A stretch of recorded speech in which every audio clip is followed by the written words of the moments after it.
Boa noite! Está no ar a Rede Nacional de Comunicação dos Movimentos Populares do nosso Brasil.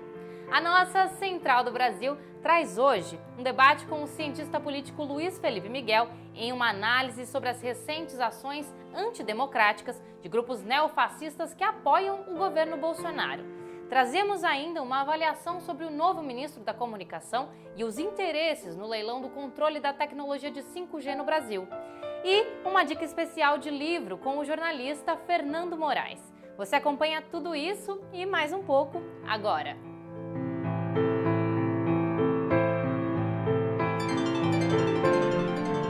Central do Brasil. Muitas professoras e professores estão com dificuldades em ensinar o conteúdo no modo à distância. Pelo método implementado, além de sobrecarregar esses trabalhadores, o EAD prejudica o aprendizado das crianças e jovens. Nos Trilhos do Brasil, Nayata Wani conversou com educadores de diferentes regiões sobre o tema.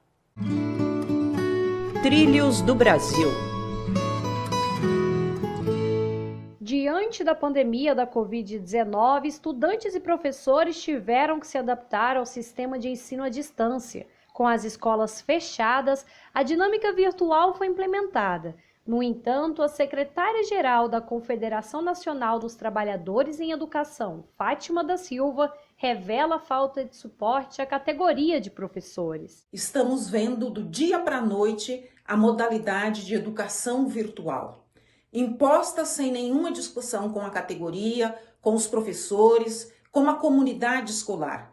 Isso tem trazido uma situação de muita angústia, de muito estresse. Muitos dos professores, além de não ter os equipamentos, também se endividaram comprando esses equipamentos, estão também aprendendo a utilizar essas ferramentas tecnológicas. Professores têm relatado problemas psicológicos e até complicações na saúde física por não conseguirem se adaptar ao sistema de ensino remoto, como conta a professora do Distrito Federal, Thaís Romanelli. Tem sim já identificado muitos professores ligando para a gente, preocupados e relatando, né, que estão com insônia, e aí estão fazendo uso de medicação para dormir, né, muitos com muito apetite, outros com pouco apetite, com irritabilidade, outros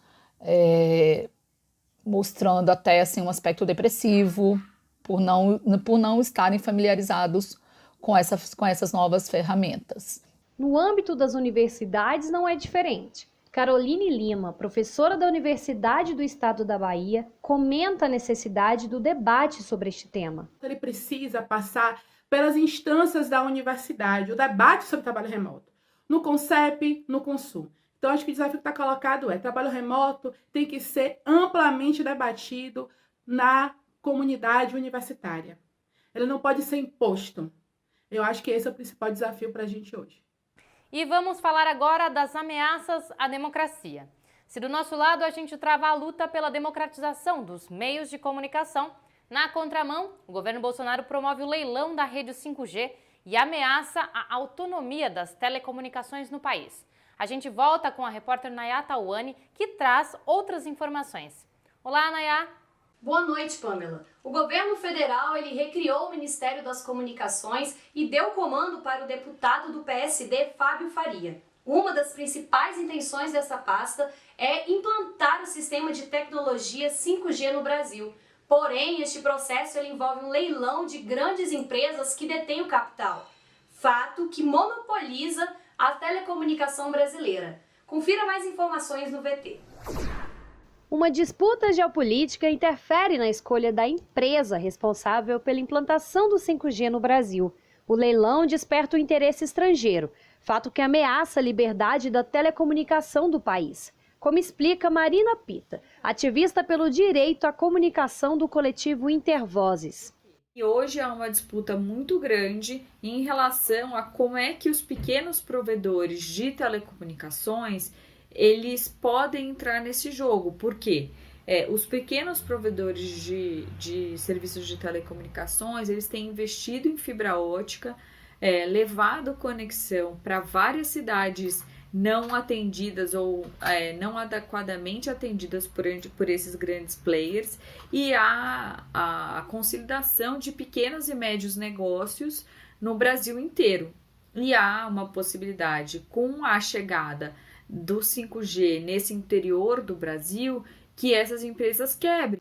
A questão do 5G no Brasil surge com interesses privados e tem interferência direta do governo com fins ideológicos, fato que ignora a autonomia da telecomunicação brasileira, como afirma a ativista do Fórum Nacional pela Democratização da Comunicação, Renata Miele. Mas a depender do tipo de decisão política, mais tecnológica que o país adote, isso pode significar a exclusão de milhares de brasileiros que vivem em comunidades rurais, aonde não há poder econômico para poder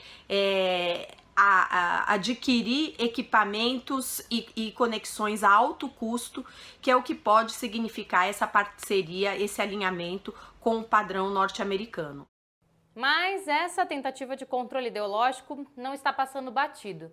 Aliados do governo Bolsonaro estão sendo investigados por recentes atentados contra a democracia. Blogueiros e youtubers bolsonaristas foram chamados hoje para prestar depoimento. Eu conversei com o cientista político e social Luiz Felipe Miguel sobre as ações da extrema-direita. Vamos conferir na entrevista central. Entrevista Central. Olá, professor Luiz Felipe Miguel, seja muito bem-vindo ao Central do Brasil, a nossa entrevista central de hoje. Como que você enxerga toda essa estrutura de financiamento e essas ações que estão ocorrendo na prática também nas ruas em relação à democracia no Brasil? Obrigado, é um prazer estar aqui participando do Central do Brasil. Eu acho que a gente tem uma questão muito séria com essa ofensiva das milícias da extrema-direita, certo? Porque são movimentos, a gente sabe disso, que estão, na verdade, se armando, que estão praticando ações muito agressivas numa tentativa de intimidação dos movimentos vinculados ao campo popular, dos movimentos do campo democrático, e isso é algo que não surge espontaneamente. Na verdade, na minha interpretação, o governo Bolsonaro tem perdido apoio popular, certo? Vários setores da classe média que tinham embarcado nesse projeto da extrema-direita estão vendo que ele leva a consequências muito graves para o país, então a gente tem visto um desembarque de setores que estavam apoiando esse governo, e o Bolsonaro tem optado por radicalizar o núcleo duro da sua base. Então, ele tem feito movimentos no sentido de colocar esse pessoal de uma forma muito agressiva na rua, ele tem feito acenos para grupos neonazistas, para grupos supremacistas brancos. Então, existe um esforço para criar uma situação de intimidação no debate público e nas ruas. É uma tentativa de garantir a permanência desse governo, que é um governo catastrófico, com base no medo, com base em grupos minoritários que agem de forma violenta. O general Ramos ele proferiu até uma ameaça recentemente, né, dizendo que se a gente não puxar a corda, não há um golpe. Nesse sentido, qual que deveria ser a ação dos movimentos populares do campo democrático como uma resposta? Nas ruas? Olha, eu acho que a gente tem que ter resposta nas ruas, e acho que também a partir das ruas e da nossa capacidade de pressão, a gente tem que exigir que as instituições que ainda têm algum grau de funcionamento no Brasil reajam da maneira correta. Porque o que a gente tem visto é que, ao lado dessa instrumentalização desses grupos da extrema-direita para intimidação nas ruas, o governo Bolsonaro tem ameaçado de uma maneira cada vez mais explícita com a possibilidade de uma intervenção de força dos militares na política brasileira. Estão ameaçando com o golpe. Eu não acredito que esse golpe ele seja uma possibilidade concreta nesse momento, mas a verdade é que cada vez que o Bolsonaro e a parcela dos generais da reserva da ativa que estão do lado dele ameaça com o golpe e a gente não tem uma resposta da sociedade, não tem uma resposta das instituições, isso é um processo para construir a possibilidade do golpe na cúpula militar. O campo popular tem que exigir essa resposta, tem que constranger o Supremo e a própria parcela das Forças Armadas que não quer uma aventura golpista a se colocar de uma maneira muito, muito clara na exigência do respeito às regras que ainda vigoram no Brasil, apesar de todos os retrocessos que nós sofremos. Eu acho que não existe possibilidade de se acomodar a uma situação em que possa ser considerado razoável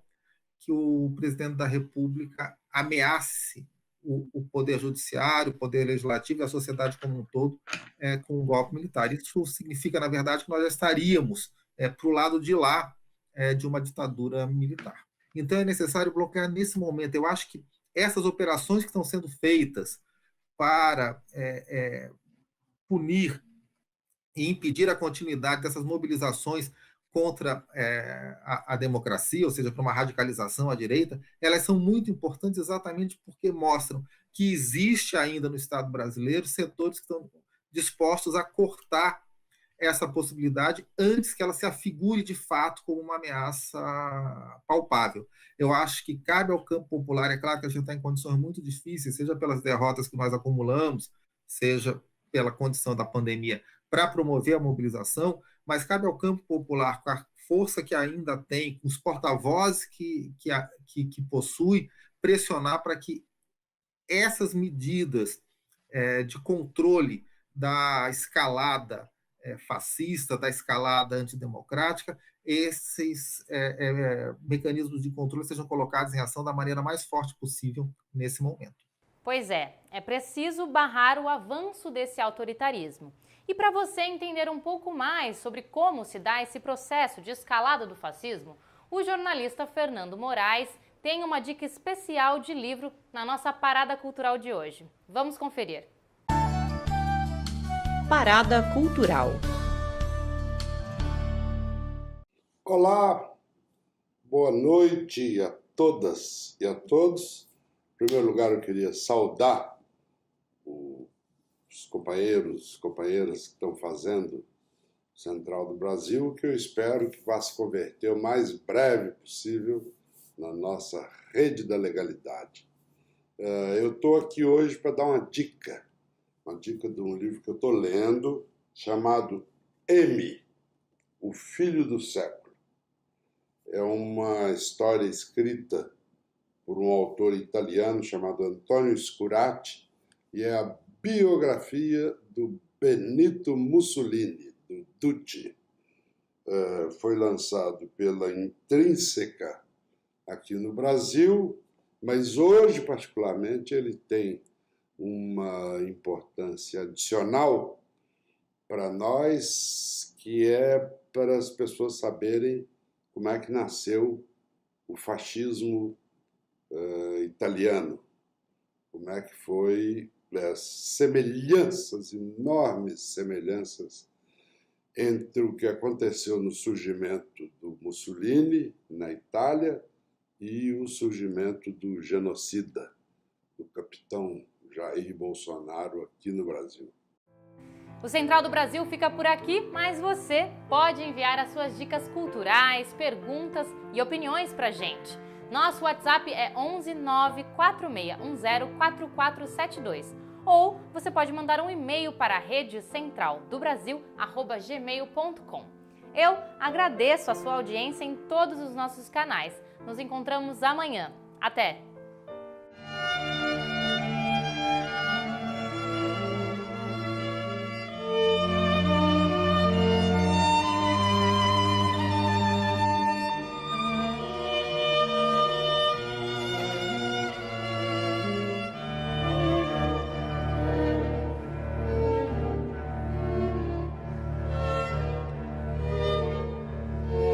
Central do Brasil, a rede de comunicação dos movimentos populares.